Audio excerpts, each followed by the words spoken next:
గారు కూడా మనతో జాయిన్ అయ్యారు. జనార్దన్ గారు, ఏంటి కోమటిరెడ్డి వెంకటరెడ్డి గతంలో జాతీయ నాయకత్వం పైన అలాగే రేవంత్ రెడ్డి పైన కూడా రకరకాల విమర్శలు చేసి ఆ తర్వాత ఆయన సారీ చెప్పినటువంటి పరిస్థితి. అయినప్పటికీ కూడాను ఆయన సీనియర్ మంత్రిగా చక్కగా క్యాబినెట్లో కొనసాగుతున్నారు. మరి కైలాష్ నేత డీసీసీ ప్రెసిడెంట్ అయిన తర్వాత కేవలం అంటే ఆయన బీసీఐ పుట్టడమే, ఇప్పుడు మనకి అశోక్ చెప్పారు, బీసీఐ పుట్టడమే ఆయన చేసుకున్నటువంటి పాపము, అదే ఆయనకి ఇదని చెప్తూ ఉన్నారు. సో కైలాష్ నేత వెంకటరెడ్డికి క్షమాపణ కూడా చెప్పారు. అయినప్పటికీ కూడాను ఎందుకు కైలాష్ నేతని ప్రతిసారి కోమటిరెడ్డి వర్గం, కోమటిరెడ్డి వెంకటరెడ్డి కూడా టార్గెట్ చేస్తున్నారు అనుకోవాలి?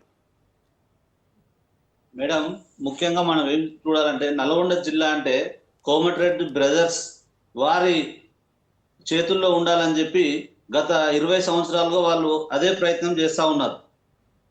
అయితే ఇక్కడ ఉన్నటువంటి 12 కాన్స్టిట్యున్సీలలో 2 రిజర్వేషన్లకు పోయినా మిగతా కాన్స్టిట్యున్సీలలో మొత్తం ఎప్పుడు అగ్రవర్ణ నాయకులకే టికెట్లు ఇప్పించుకోవాలని చెప్పి కోమటిరెడ్డి బ్రదర్స్ ట్రై చేస్తారు ఎప్పుడు ప్రతిసారి.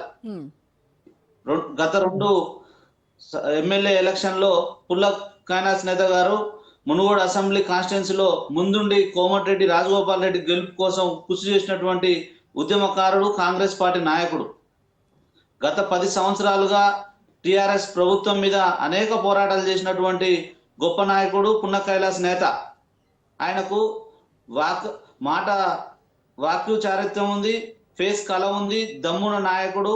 ఉస్మానియా యూనివర్సిటీలో గట్టిగా తెలంగాణ ఉద్యమం చేసినటువంటి వ్యక్తి కాబట్టి అతనికి డిసిసి ప్రెసిడెంట్ ఇస్తే నల్గొండ జిల్లాలో బడుగు బలహీన వర్గాలకు చెందినటువంటి నాయకులు రాజకీయంగా ముందుకొస్తారని చెప్పి కుట్రతోటి గత 2 సంవత్సరాల నుంచి డిసిసిని అదే విధంగా ఉంచారు, కానీ ఏ వ్యక్తికి కూడా ఏనియలే. కోమటిరెడ్డి వెంకటరెడ్డి గారు ఆయన లక్ష్యం ఏంటంటే ఎవరైనా సరే జిల్లా స్థాయి లీడర్లు కావద్దు, మండల స్థాయికి రాగానే వాళ్ళని కట్ చేయాలి. ఈ ఉమ్మడి నల్గొండ జిల్లాలో ఏ ఒక్క నాయకుని కన్నా ఆయన కింద పనిచేసిన వానికి ఎమ్మెల్యే టికెట్ ఇప్పించిండని చూడండి ఒకసారి.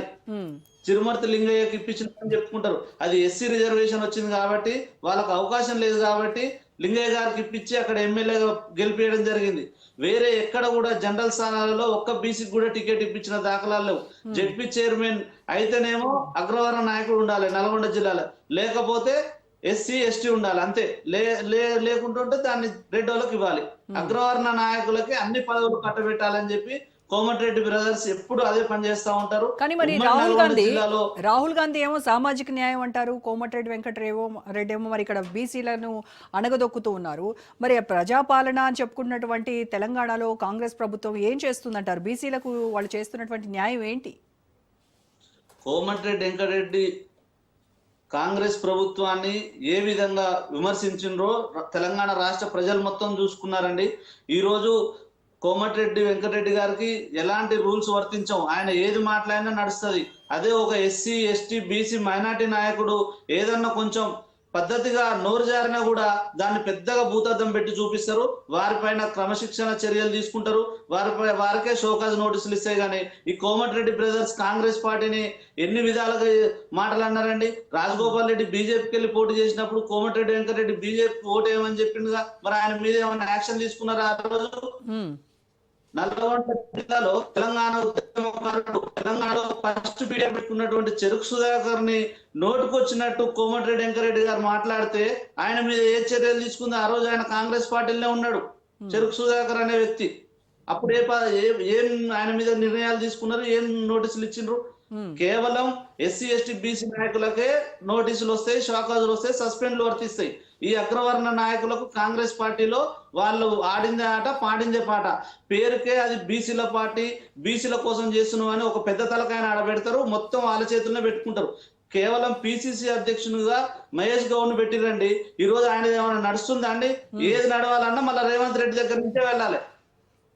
అంతే, ఆయన ఏం నడవట్లేదంట. కైలాస్ ఏముందండి, కీలు బొమ్మ 42% రిజర్వేషన్ ఇస్తామని చెప్పి స్థానిక సంస్థల ఎన్నికల నోటిఫికేషన్ ఇస్తే మహేష్ గౌడ్ గారు నోరు తెరిచిండ్రా? పొన్నం ప్రభాకర్ నోరు తెరిచిండ్రా? ఏ ఒక్క బీసీ ఎమ్మెల్యేనైనా ఎంపీ అయినా మాట్లాడిరా అండి? మనం ప్రజలకు ఏం చెప్పినాం? ఈ రోజు 42% కాదు, కనీసం 32% అన్న ఇవ్వాలి కదా. అసలు కొట్లాడడం జరిగిందా మేడం? వాళ్ళు కోర్టులో కొట్టేసిరని చెప్పి ఒక సాకు తోటి ఎంత ధైర్యంతో వాళ్ళు స్థానిక ఎన్నికల నోటిఫికేషన్ ఇచ్చిరండి. ఈ రోజు సో తెలంగాణ రాష్ట్రంలో బీసీలకు బీసీలను మోసం చేయడానికి వేరే సామాజిక వర్గం వాళ్ళు ఎవరు అక్కర్లే, మీ సామాజిక వర్గానికి సంబంధించినటువంటి వాళ్ళే ఆ బీసీలను అన్యాయం చేస్తూ ఉన్నారంటారు. ముఖ్యంగా మా నాయకులే మేడం, మా ప్రజాప్రతినిధులే, అన్ని పార్టీలలో ఉన్నటువంటి బీసీ ఎంపీలు, ఎమ్మెల్యేలు, మంత్రులు, వారికి నిజంగా చిత్తశుద్ధి ఉంటే వారి స్థానిక ఎన్నికల నోటిఫికేషన్ ఆపేవారు. ఏ ఒక్క మంత్రి మాట్లాడలే, ఎమ్మెల్యే మాట్లాడలేదు. ఏ విధంగా నోటిఫికేషన్ ఇస్తారని ముఖ్యమంత్రి గారిని ప్రశ్నించిర్రా? కనీసం ఒక పేపర్ ప్రకటన కూడా ఇవ్వలేదండి. ప్రతిపక్షం వాళ్ళు ఇవ్వలే, అధికార పార్టీ వాళ్ళు ఇవ్వలే, బీజేపీ పార్టీలో ఉన్నటువంటి కేంద్ర మంత్రి ఇవ్వలే, ఎవ్వరు కూడా అడగలేదండి. ఎంత దారుణం అంటే తెలంగాణ రాష్ట్రంలో నిజంగానే బీసీలకు 42% రిజర్వేషన్ వస్తుందో అని చెప్పి ఎదురు చూసిరు అందరు 1000 కళ్ళతోటి. తీవ్రమైన అన్యాయాన్ని బీసీలకు రేవంత్ రెడ్డి చేసి చూపించిండు. ఇప్పుడు జనార్దన్ గారు, ఇప్పుడు ఒక డీసీసీ అధ్యక్షుడికే ఇలాంటి కుల వివక్ష చూపితే ఇక మిగతా కార్యకర్తల పరిస్థితి ఏంటి? నార్మల్ కార్యకర్తలు మరి ఈ రకంగా చేస్తూ పోతే కాంగ్రెస్ ప్రభుత్వానికి బీసీలు దూరం కారంటారా? మేడం, తెలంగాణ రాష్ట్రం రాజకీయాలు అన్ని ఒక ఎత్తు ఉంటది. ఈ ఉమ్మడి నల్గొండ జిల్లాలో రాజకీయం ఒక ఎత్తు ఉంటది. నల్గొండ జిల్లాలో ఉన్నటువంటి కురవృత్తులైన కాంగ్రెస్ పార్టీ రెడ్ల నాయకుల రాజకీయం ఎట్లుంటదంటే, నల్గొండ జిల్లాలో ఇవాళ కాంగ్రెస్ పార్టీకి కార్యాలయం లేకుండా చేసిరు. మీరు ఒకసారి తెలుసుకోండి. నల్గొండ జిల్లా కేంద్రంలో కాంగ్రెస్ పార్టీ కార్యాలయం ఉంటే ఎస్సీలు, ఎస్టీలు, బీసీలు, మైనార్టీ నాయకులు పెద్ద లీడర్లుగా ఎదిగొస్తారని చెప్పి పెద్ద కుట్రతోటి గత 20 సంవత్సరాల నుంచి నల్గొండ జిల్లాలో కాంగ్రెస్ పార్టీ కార్యాలయం కట్టకుండా చేసిండ్రు ఇక్కడ ఉన్నటువంటి నాయకులు. ఎంత కుట్ర జరుగుతుందంటే నల్గొండ జిల్లాలో బీసీలని రాజకీయంగా అనగదొక్కాలని ప్రతి నిమిషం ఆలోచన చేస్తారు. వాళ్ళ సొంత రాజకీయాల కంటే ఎక్కువ ఈ బడుగు బలైన వర్గాలని రాజకీయాలకు రాకుండా చేయాలని చెప్పి ఎక్కువ రాజకీయాలకు టైం కేటాయిస్తారు వాళ్ళు. ఓకే, ఫైనల్గా మీరు చెప్పండి, కైలాష్ నేతను అవమానించినటువంటి కోమటిరెడ్డి వెంకటరెడ్డి ఈయన గురించి ఇటు ముఖ్యమంత్రికి అలాగే పార్టీ జాతీయ నాయకత్వానికి బీసీ సంఘాల తరపున ఏమైనా చెప్పాలనుకుంటున్నారా? మేము రేవంత్ రెడ్డి గారికి ఒకటే సూటిగా చెప్తున్నాం.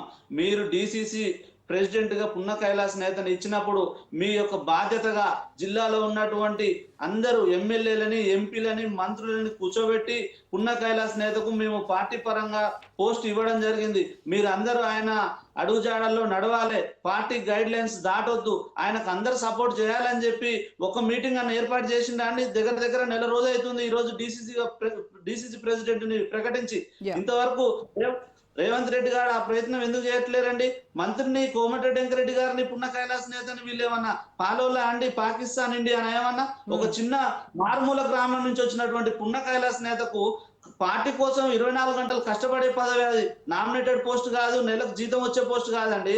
ఆయన జేబులో పైసలు ఖర్చు పెట్టుకొని, డీజిల్ పోపించుకొని ప్రజల కోసం, పార్టీ కోసం పనిచేయాలని చెప్పి పదవిని కట్టబెట్టిండ్రు. మరి ఈ రోజు రాష్ట్ర ముఖ్యమంత్రి సో అలాంటి వాళ్ళను, ఉద్యమాల్లో పనిచేసినటువంటి వాళ్ళను, పార్టీ కోసం అహర్నిశలు కష్టపడినటువంటి వాళ్ళను పక్కన పెట్టేసి ఎవరైతే అగ్రనాయకత్వం పైన విమర్శలు చేస్తారో వాళ్ళని మాత్రము వాళ్ళ సరసన కూర్చోబెట్టుకొని వాళ్ళకి పెద్ద పెద్ద పదవులు కట్టబెడుతున్నారు అని అంటారు. ఇప్పటికైనా బీసీలకు న్యాయం జరిగేలాగా కాంగ్రెస్ ప్రభుత్వం చూడాలి అని మీరు డిమాండ్ చేస్తున్నారు. Right, okay, thank you so much Janardhan గారు, తిరుమలగిరి అశోక్ గారు.